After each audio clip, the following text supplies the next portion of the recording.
Ayoko na ulit maghatid sa school ng anak ko. Paano ba naman, nakita ako ng teacher niya. Sabi ng teacher niya, di ba, sir, ikaw po yung vlogger, yung nagko-content ng mga nakakatuwa. Sabi ko, opo. Sabi niya, gwapo pala kayo sa personal. Para kasi yun, Tima. Nakakaasar talaga yun. Hindi naman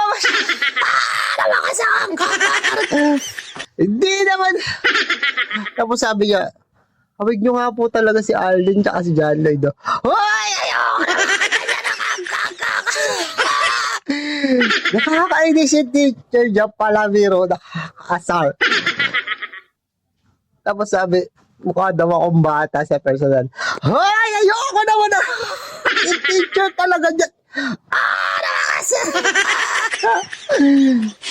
Tapos yun, sabi ng teacher niya, naghahanap po kasi kami ng magdo-donate ng 3 electric fan. Kala niya mabubola niya ako sa ganun. Sabi ko, 2 lang kaya ko eh. Yun tuloy.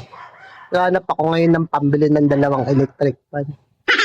Hindi na ako maghahatid ulit sa anak ko.